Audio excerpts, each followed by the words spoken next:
बिस्मिल्लाहिर्रहमानिर्रहीम। Lecture number 23। Topics हैं securities and exchange ordinance 1969। इसके लिए ये दो टॉपिक आपको डिस्कस करना होंगे: inquiries, penalties, orders, appeals and miscellaneous matters. इसके लिए सेक्शंस जो स्टडी करना है, सेक्शन 21 से सेक्शन 25, 27, 29 से लेकर सेक्शन 31 इस ऑर्डिनेंस का स्टडी करना होगा। तो ये जो लेक्चर है बेसिकली ये inquiries, penalties, orders and appeal से मुतल्लिक है और कुछ कानूनी जो मामलात हैं उनसे मुतल्लिक है।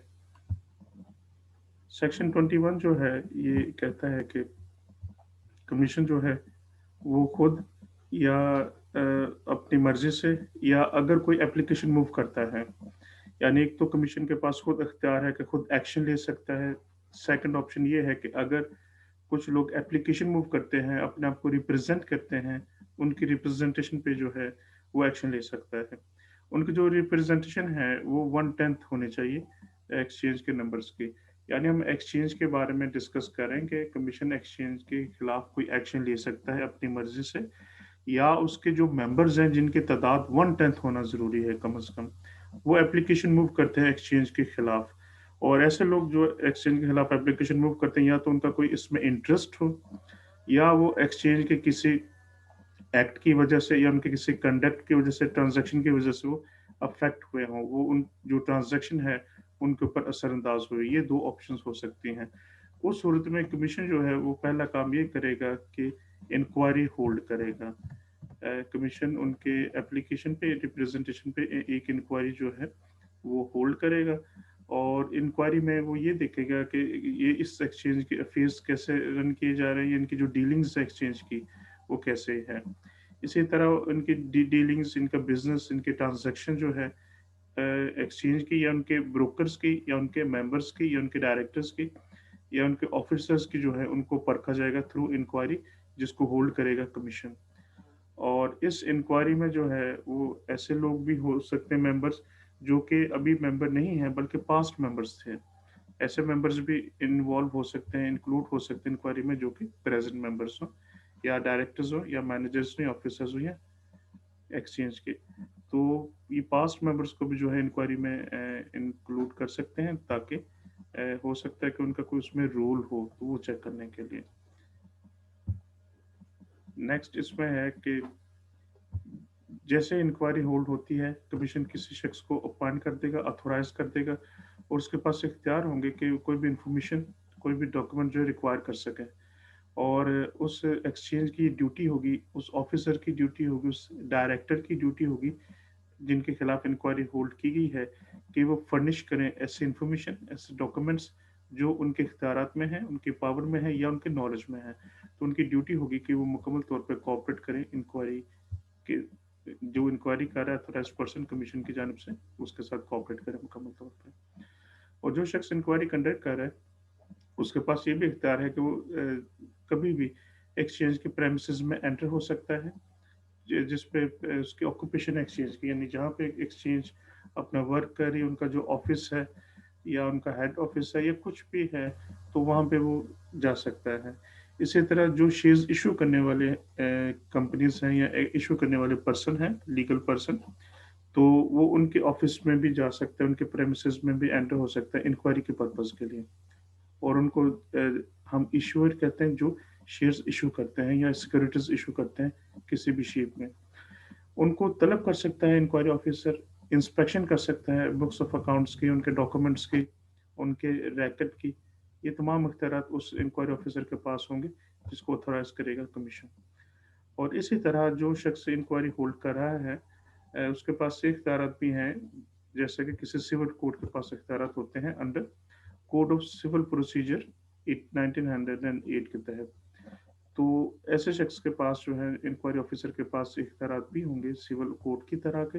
जब वो कोर्ट जो है, जब वो केस को ट्राई कर रही होती है, केस का ट्रायल चल रहा होता है, और जब केस का ट्रायल चल रहा हो सिविल कोर्ट का, तो उसमें ये इख्तियारात होते हैं सिविल कोर्ट के पास, और ये इख्तियारात इंक्वायरी ऑफिसर के पास भी होंगे। मसलन वो इन्फोर्स कर सकता है अटेंडेंस को किसी शख्स की, यानी उसको किसी शख्स से मुतल्लिक इंफॉर्मेशन चाहिए, या उसको जो है जो पार्टीज़ हैं, उनमें से अगर वो किसी को भी चाहे, तो उनको कोर्ट में ऑफ़िस में आने के लिए कह सकते हैं जहाँ पे इंक्वायरी कंडक्ट हो रही है। उनकी जो अटेंडेंस है, उनकी हाज़िरी को यकीनी बना सकता है।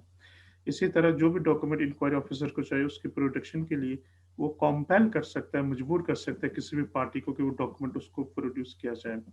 इसी तरह इस क्लॉज़ सी में कहा गया कि वो कमीशन इश्यू कर सकता है किसी विटनेस के हवाले से। विटनेस गवाह को कहते हैं अगर इंक्वायरी ऑफिसर ये समझता है कि इस डॉक्यूमेंट का या इस ट्रांज़ैक्शन का जो है कोई शख्स विटनेस है, तो उसको कॉल कर सकता है, उसको बुलवा सकता है और इसके हवाले से कि उसकी विटनेस की इंक्वायरी करने के लिए, उसको इन्वेस्टिगेट करने के लिए वो फर्दर कमीशन इश्यू कर सकता है। कमीशन से मुराद ये है कि वो एक या एक से ज़्यादा बंदे को मुकर्रर कर सकता है कि इस विटनेस के हवाले से जो है वो रिपोर्ट पेश की जाए। तो वो शख्स जो है उसको हम कमीशन कहेंगे।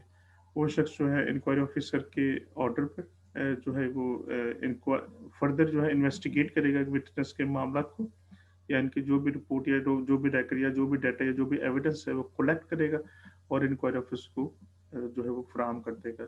ऐसा शख्स या ऐसे अशखास जो हैं वो कमीशन कहलाएँगे और कमीशन मुकर्रर करने का जो इख्तियार होता है बेसिकली ये सिविल कोर्ट के पास इख्तियार होता है। तो इसी तरह इंक्वायरी ऑफिसर जैसा कि हमने डिस्कस किया कि सिविल प्रोसीजर कोड के तहत उसके पास इख्तियारात हैं, लिहाज़ा वो कमीशन मुकर्रर कर सकता है अपनी इन इख्तियारात को इस्तेमाल करते हुए। इंक्वायरी ऑफिसर जो भी प्रोसीडिंग्स करेगा, उसके जो प्रोसीडिंग्स हैं, चूँकि उसका एक लीगल वर्थ है, लिहाज़ा उसे हम जुडिशियल प्रोसीडिंग्स कहेंगे। यानी ये जो प्रोसीडिंग्स है, ये एक तरह की अदालती कार्रवाई तस्वुर की जाएगी, जैसा कि सेक्शन 193 से लेके सेक्शन 193 और सेक्शन 228 में डिफाइन किया गया पाकिस्तान पिनल कोड के तहत। तो इसी तरह जो है ये इंक्वायरी जो है, ये जो ट्रांज़ैक्शन जो है, ये जो प्रोसीडिंग्स है, ये जुडिशियल प्रोसीडिंग्स कहलाएगी। नेक्स्ट इसमें सेक्शन 22 है कि जैसा कि हमने ऊपर ज़िक्र किया कि इंक्वायरी ऑफिसर जो है किसी से भी डॉक्यूमेंट रिक्वायर कर सकता है, इन्फॉर्मेशन रिक्वायर कर सकता है, कोई भी रिकॉर्ड मंगवा सकता है, अकाउंट्स रिक्वायर कर सकता है। अगर कोई भी शख्स जिससे ये रिक्वायर किया जाए और वो जो है इन टाइम प्रोड्यूस ना कर पाए या प्रोड्यूस ही ना करे, तो उस सूरत में क्या पेनल्टी हो सकती है? अगर वो रिफ्यूज़ करते हैं या फेलियर हो जाता है उनका वो नाकाम हो जाते हैं डॉक्यूमेंट्स वगैरह सबमिट करवाने की सूरत में। अब उसके डिफरेंट शेप्स हैं जैसे कि सबसेक्शन 1 की क्लॉज ए में कहा गया है अगर कोई भी पार्टी रिफ्यूज करती है या कोई भी डॉक्यूमेंट फर्निश नहीं करती या पेपर नहीं फर्निश करती कोई इन्फॉर्मेशन नहीं फर्निश करती क्लॉज बी के मुताबिक अगर कोई भी पार्टी जो है जिससे इंक्वायरी ऑफिसर ने कहा था कि वो डायरेक्शन जो कमीशन ने दी उनको फॉलो करें और वो कमीशन के डायरेक्शंस को फॉलो नहीं कर रहे तो नेक्स्ट है क्लॉज सी अगर वो कंट्रावीन करते हैं वायलेशन करते हैं किसी ऑर्डिनेंस की, किसी भी प्रोविजंस की या रूल्स की या रेगुलेशंस की। तो इन 3 सूरतों में क्या हो सकता है? पहली बात तो ये कि कमीशन जो है ये उनको एक मौका देगा उस पार्टी को जिसके खिलाफ ये एलिगेशंस हैं कि उन्होंने डॉक्यूमेंट नहीं प्रोवाइड किए या वो लॉ को फॉलो नहीं कर रहे या कमीशन ने कोई डायरेक्शंस दी हैं, उन डायरेक्शंस को नहीं फॉलो कर रहे। पहली बात तो ये कि कमीशन उनको मौका देगा कि उनकी बात को सुना जाए। तो उनकी बात को सुना जाएगा। उसके बाद अगर कमीशन सैटिस्फाई होता है कि ये वायलेशन वाक़ई कमिट की गई है, उस सूरत में वो पेनल्टी इम्पोज़ कर सकता है कमीशन। वो जो पेनल्टी होगी वो होगी 50 मिलियन रुपीज़ तक। ये इसके मैक्सिमम लिमिट है 50 मिलियन रुपीज़। इसके अलावा इसके बावजूद यानी उनको पेनल्टी होगी है 50 मिलियन, फिर भी वो वायलेशन जो है वो कर रहे हैं, कंटिन्यूअसली वायलेशन कर रहे हैं। तो इस कंटिन्यूइंग डिफ़ॉल्ट की सूरत में उनको फर्दर फाइन होगा that would B 200,000 rupees for every day यानी जितने दिन वायलेशन कंटिन्यू रहेगी उतने दिन तक ये ऐड होता रहेगा। ये मैं दोबारा बता देता हूँ कि 50 मिलियन रुपीज़ तो फाइन एक मर्तबा हो गया लमसम मैक्सिमम लिमिट है ये, कम भी हो सकता है, लेकिन इसकी मैक्सिमम लिमिट जो है ये 50 मिलियन तक है। लेकिन अगर वो डेली बेसिस पे डिफ़ॉल्ट को कंटिन्यू रखते हैं, तो डेली बेसिस पे जो है हर दिन 200,000 रुपीज़ जो है उनको पे करना पड़ेगा, ये उसमें ऐड होता रहेगा।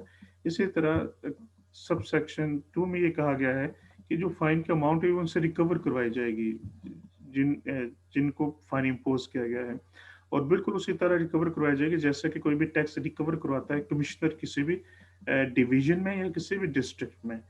तो ऐसी जो रिकवरी होती है उसको वो लैंड से मुतल्लक जो रिकवरी होती है, वो लैंड रेवेन्यू कहलाता है और ये एक अलग कानून है बाकायदा तौर पे, जिसके तहत लैंड रेवेन्यू जो है वो डिपॉज़िट करवाना ये ज़रूरी होता है उनके लिए जो जिनके पास ये लैंड हो स्पेसिफिक। तो बिल्कुल उसी कानून के तहत, उसी कानून के अंदाज़ में जो है इनसे रिकवरी करवाई जाएगी, यहाँ पे ये बताने का मकसद है। सबसेक्शन 3 में ये कहा गया है कि जो ये ऑफेंस जिनका ऊपर ज़िक्र किया गया है, वो इसी कानून के तहत ही उनको पेनल्टी इम्पोज़ की जाएगी। यानी जिस पेनल्टी का यहाँ पे ज़िक्र किया गया है, ये इसी कानून के तहत ही पेनल्टी होगी। सेक्शन 23 है सिविल लायबिलिटीज़। सिविल लायबिलिटीज़ से मुराद है जो कि क्रिमिनल ना हो।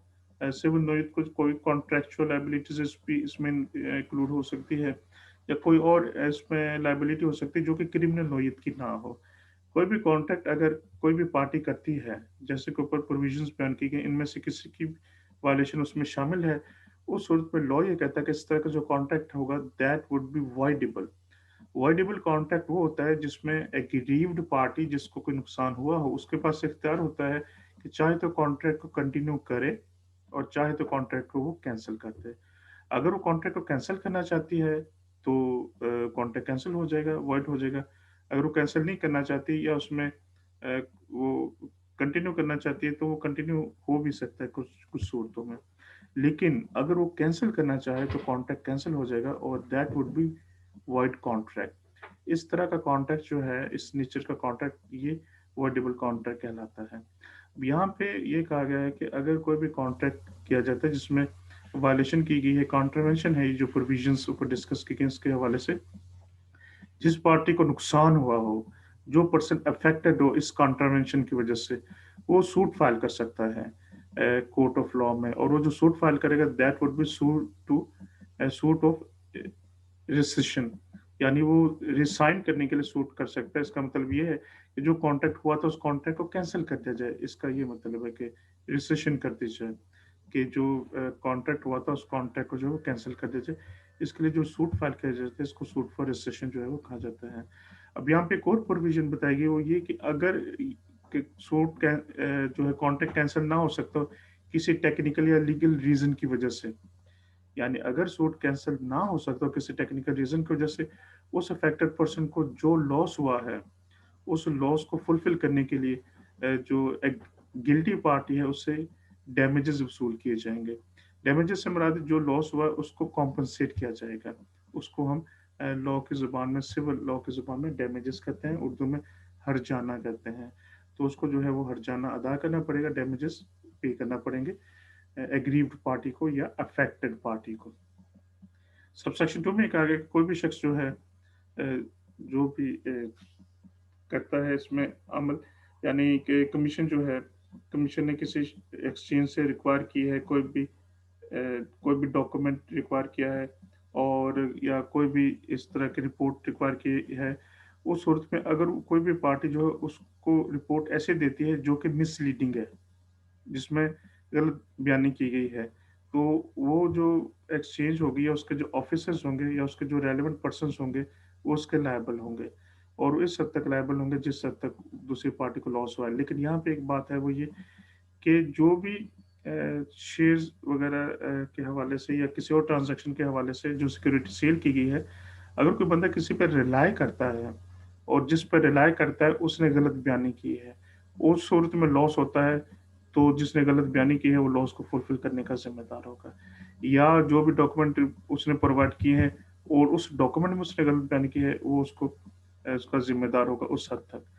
लेकिन उसमें भी एक छोटा सा डिफेंस है, वो ये है कि जब तक प्रूव नहीं हो जाता कि उस शख्स ने वाकई गलत बयानी की है जो कि उसके इल्म में थी, unless the person who made और काज टू बी मीट, जिस बंदे ने ऐसी रिपोर्ट दी है, ऐसे एप्लीकेशन मूव की है, ऐसे डॉक्यूमेंट प्रोवाइड किए हैं, और जब तक ये साबित नहीं हो जाता कि उसका माइंड गिल्टी था, उसने वाकई बदनीयती के साथ ये काम किया, तब तक उसको पेनलाइज नहीं किया जाएगा। अगर वो शख्स ये कहता है कि उसने अमल किया इन गुड फेथ, यानी नेक नीति के साथ उसने इंफॉर्मेशन प्रोवाइड की, नेक नीति के साथ उसने डॉक्यूमेंट दिया, उसमें उसके बदनीयती नहीं है, तो उस सूरत में उसको पेनलाइज़ नहीं किया जाएगा। यानी एक शख्स ने जो रिपोर्ट दी है, नेक नीयति के साथ दी है, इन गुड फेथ दी है और वो ये कहता है कि उसके पास ऐसा नॉलेज नहीं था कि जिसमें ये साबित हो सके कि वो जो है ये इन गुड फेथ रिपोर्ट नहीं दी गई। बल्कि वो ये समझता है कि उसने नेक नीति के साथ ये रिपोर्ट जो है वो प्रोवाइड किया, डॉक्यूमेंट दिया और उसके यकीन था कि वो फ़ॉल्स या मिसलीडिंग नहीं है, उस सूरत में जो है उसको पेनलाइज़ नहीं किया जाएगा। यहाँ पे मैं दोबारा बता देता हूँ, ये बहुत इंपॉर्टेंट पॉइंट होता है in good faith. In good faith का मतलब होता है नेक नीति के साथ। कोई भी अमल जो नेक नीति के साथ किया जाए और उस सूरत में अगर किसी का लॉस हो जाता है, लॉ के हवाले से उसके पास एक डिफेंस होता है, डिफेंस। इसकी जो डिटेल है वो बेसिकली पाकिस्तान पिनल कोड में बहुत ही डिटेल में ये चीज़ बयान की गई है।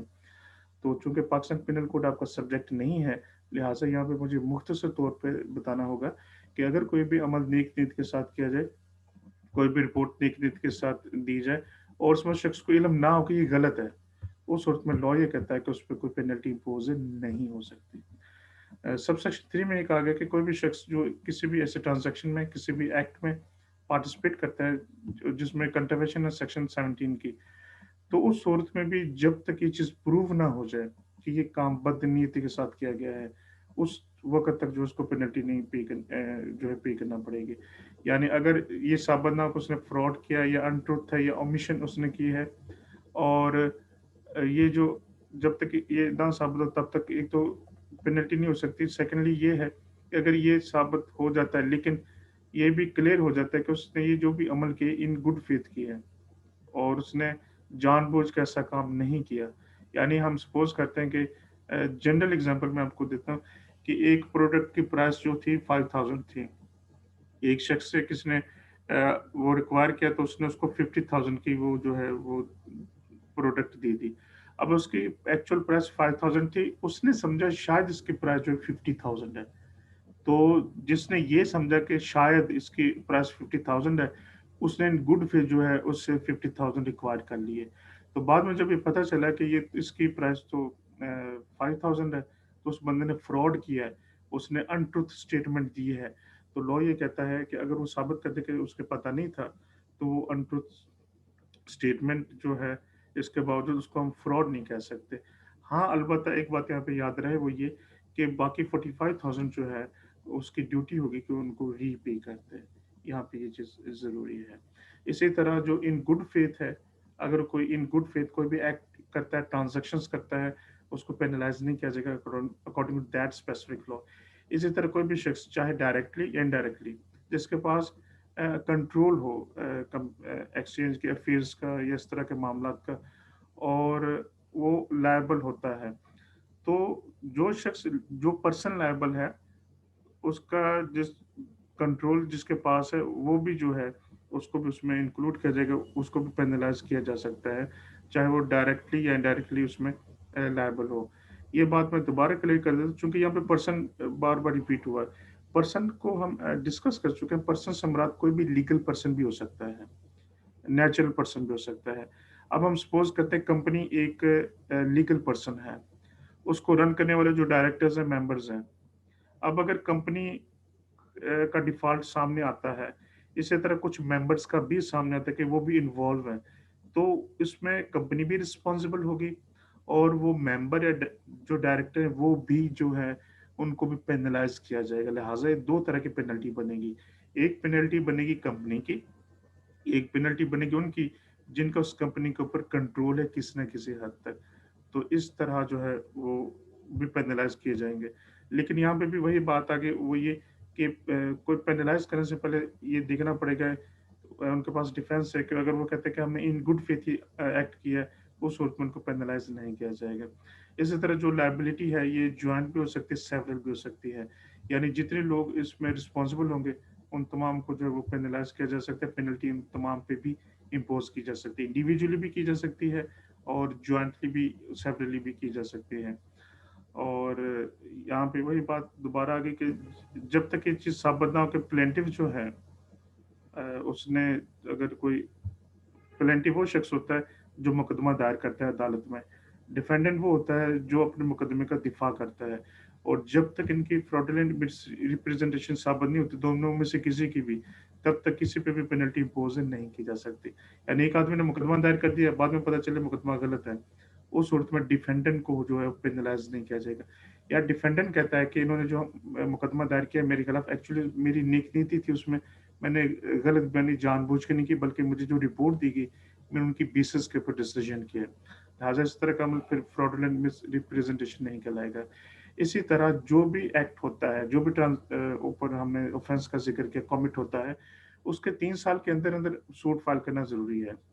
अगर 3 साल का दौरान गुज़र जाता है, तो फिर उसमें जो है कॉज़ ऑफ एक्शन नहीं रहेगा, यानी फिर वो इसमें 3 साल के बाद मुकदमा नहीं फाइल कर सकेंगे। जिस बुनियाद पे उन्होंने मुकदमा दायर करना था, अगर वो बुनियाद गुज़रे, 3 साल का अरसा गुज़र गया, बुनियाद मीन्स कॉज़ ऑफ एक्शन। तो 3 साल के बाद जो है फिर मुकदमा दायर नहीं किया जा सकेगा, इसे हम लिमिटेशन कहते हैं। तो इसकी जो लिमिटेशन है, वो 3 इयर्स है। 3 इयर्स के बाद कोई भी जो है सूट फाइल नहीं किया जा सकेगा। इसी तरह ये जो राइट्स और रेमेडीज़ जो हैं, ये इन एडिशन हैं, और भी अगर राइट्स अगर किसी और लॉ ने दिए हैं, वो राइट्स भी अवेलेबल होंगे। इसका मतलब ये है कि हमने जिन मामलात के ऊपर ज़िक्र किया है, ये इस लॉ की हद तक है। इसके अलावा भी हो सकता है किसी लॉ ने जो है वो राइट्स दिए हों किसी भी पार्टी को, वो राइट्स उनको मिलेंगे। अब जैसा कि हम सिंपली डिस्कस करते हैं, कोई भी लॉ हो, कॉन्स्टिट्यूशनल जो राइट होता है, फंडामेंटल राइट, हम उसको वायलेट नहीं कर सकते किसी भी सूरत में। चाहे वो क्रिमिनल लॉ हो, सिविल लॉ हो, या कोई भी लॉ हो। इसी तरह इस हवाले से भी जो है उनके पास कॉन्स्टिट्यूशनल राइट हो सकते हैं, ह्यूमन राइट्स हो सकते हैं, और किसी लॉ ने अगर राइट्स दिए वो हो सकते हैं। लेकिन यहाँ पे हम जो डिस्कस कर रहे हैं वो स्पेशली और स्पेसिफिकली डिस्कशंस कर रहे हैं।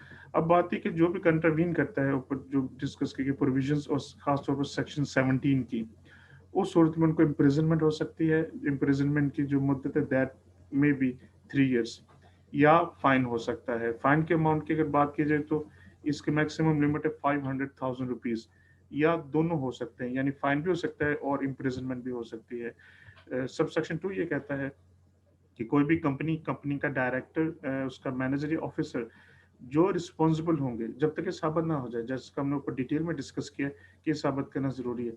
जब तक ये साबित ना हो जाए, तब तक उनको जो है पेनलाइज़ नहीं किया जाएगा, वो इस ऑफेंस के गिल्टी नहीं कहलाएँगे।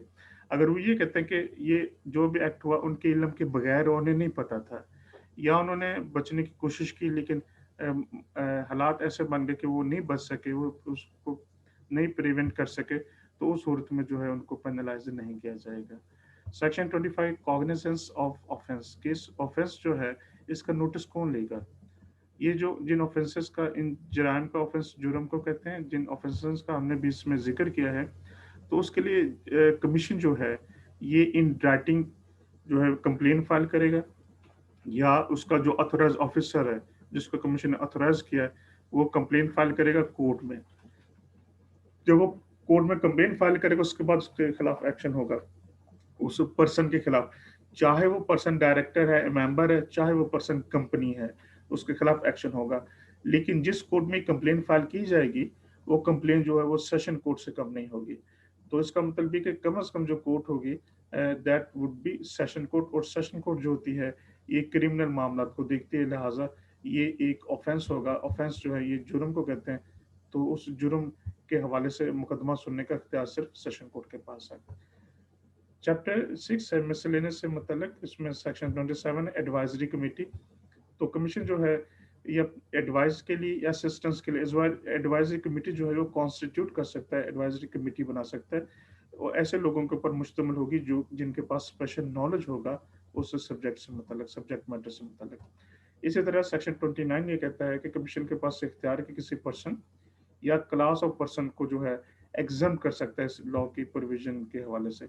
यानी इस लॉ की जो प्रोविजंस हैं, इसके जो सेक्शंस हैं, उस हवाले से किसी को छूट दे सकता है, रियायत दे सकता है कि इस लॉ की एप्लीकेशन जो है, इसके इस सेक्शन की एप्लीकेशन इस कंपनी पे या इस पर्सन पे नहीं होगी।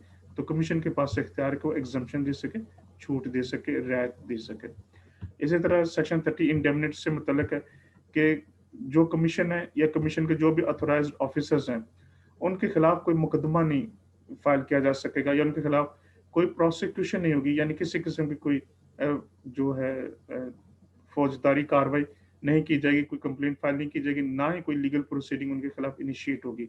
अगर कमीशन या कमीशन के ऑथोराइज्ड ऑफिसर्स जो भी फंक्शन परफॉर्म करते हैं वो इन गुड फेथ करते हैं, नेक नीति के साथ वो रूल्स रेगुलेशंस ऑर्डिनेंस के मुताबिक काम करते हैं, उस सूरतमंद के खिलाफ कोई भी लीगल एक्शन जो है वो नहीं लिया जा सकेगा। सेक्शन 31 जो है ये डिस्कस करता है securities acquired in good faith. अगर किसी शख्स ने, किसी पर्सन ने, किसी पार्टी ने नेक नीति के साथ कोई सिक्योरिटीज ली हैं, इसमें उनका मकसद धोखाधही नहीं है और उन्होंने नेक नीति के साथ लॉफुल कॉन्स्टिट्यूशन के साथ जो है वो कोई भी सिक्योरिटी, कोई भी शेयर खरीदा है, कोई इक्विटी है, सिक्योरिटी है, स्क्रिप्ट है, डिबेंचर्स है, डिबेंचर स्टॉक है, बॉन्ड है, उन्होंने लिया है। लेकिन बाद में पता चला कि इसमें जो है ना इन इस जिस कंपनी के उन्होंने डिबेंचर्स या सिक्योरिटीज या शेयर्स लिए हैं, वो कंपनी डिफाल्टर है या वो इंसॉल्वेंट होने जा रही है। उस सूरत में उनका जो राइट होगा वो राइट डिफेक्टिव नहीं होगा, यानी उनका जो टाइटल होगा, टाइटल कहते हैं हक को, उनका जो हक होगा वो बिल्कुल जायज़ होगा, क्योंकि उन्होंने नेक नीति के साथ ये डॉक्यूमेंट लिया है। उनको नहीं पता कि कंपनी का स्टेटस क्या है, कंपनी इसकी रिस्पॉन्सिबल है, वो शख्स इसका रिस्पॉन्सिबल नहीं है। सपोज करें कि एक शख्स ने, मैं एग्जांपल देना चाहता हूँ कि एक शख्स ने कोई 1 मिलियन की चोरी की, चोरी करने के बाद उन उसमें से जो है 2 लाख की अमाउंट जो है किसी शख्स को पे की, जिससे उसने पैसे लिए हुए थे 2 लाख रुपीज। अब 2 लाख रुपी उसको पे किए गए हैं चोरी शुदा रकम में से। वो जो 2 लाख रुपीज हैं उसके लिए वो वैलिड है, उसमें उसका कोई कसूर नहीं, क्योंकि उस कि ये राइट था कि उसने जो अमाउंट किसी को कर्जे के तौर पे दी तो उसको वापस मिले। हाँ, अलबत्ता जिस बंदे ने ये चोरी की है वो उसका रिस्पॉन्सिबल है और जिसने ये जुर्म नहीं किया उसका रिस्पॉन्सिबल नहीं बन सकता। सेम मैनर में अगर कंपनी डिफ़ॉल्टेड है या वो इंसॉल्वेंट है, कंपनी का कसूर है, उस बंदे का कसूर नहीं जिसके पास उस कंपनी के शेयर्स हैं। इसी तरह सबसेक्शन 2 में ये कहा गया है कि इसमें कोई भी एक्सचेंज जो है, जो डॉक्यूमेंटेशन उनकी प्रोसीजर है, जो गारंटीज़ है ट्रांसफ़र ऑफ प्रॉपर्टी के हवाले से, उसको रेगुलेट कर सकता है कमीशन। कमीशन इन तमाम मामलात को जो है वो रेगुलेट कर सकता है और उनके रेगुलेशन के दौरान कोई भी अगर ऐसे टर्म है जो वायलेशन हो किसी भी लॉ की या स्पेशल लॉ की, उस सूरत में वो एप्लीकेबल नहीं होगा लॉ, बल्कि कमीशन की जो इंस्ट्रक्शंस हैं वो एप्लीकेबल होंगे। क्योंकि कमीशन के पास ये राइट है कि वो सिक्योरिटी से मुतल्लिक तमाम जो मामलात हैं, ट्रांज़ैक्शन हैं, उनको वो एक्सरसाइज़ कर सकता है। ये जो लॉज़ जिनका यहाँ पे ज़िक्र किया गया, contract act, negotiable instrument, transfer of property और कंपनीज़ ऑर्डिनेंस, इसमें अगर कोई ऐसे प्रोविज़न मौजूद है, फिर भी उस पे नहीं अमल किया जाएगा फॉर द टाइम बीइंग, बल्कि जो कमीशन के पास जो इख्तियार है, उसको इख्तियार को इस्तेमाल करते हुए अगर वो कोई इंस्ट्रक्शंस देता है, हम उसको फ़ॉलो करेंगे, क्योंकि ये एक स्पेशल लॉ है। और ये जो जिन लॉज़ का यहाँ पे ज़िक्र किया गया, ये जनरल लॉज़ हैं। तो स्पेशल लॉज़ हमेशा जो हैं, वो प्रिवेल करते हैं। स्पेशल लॉ, अगर जनरल लॉ बना हुआ है, उसके बाद स्पेशल लॉ बन जाता है, तो स्पेशल लॉ जो है वो ज़्यादा ऑथेंटिकेटेड होगा और स्पेशल लॉ को ज़्यादा अहमियत दी जाएगी। उस सूरत में फिर इस स्पेसिफिक ट्रांज़ैक्शन के हवाले से हम बात कर रहे हैं, फिर इन कोई प्रोविज़न्स को जो है वो फ़ॉलो नहीं किया जाएगा। तो इसके साथ ही हमारा ये वो जो लेक्चर है, ये कंप्लीट होता है।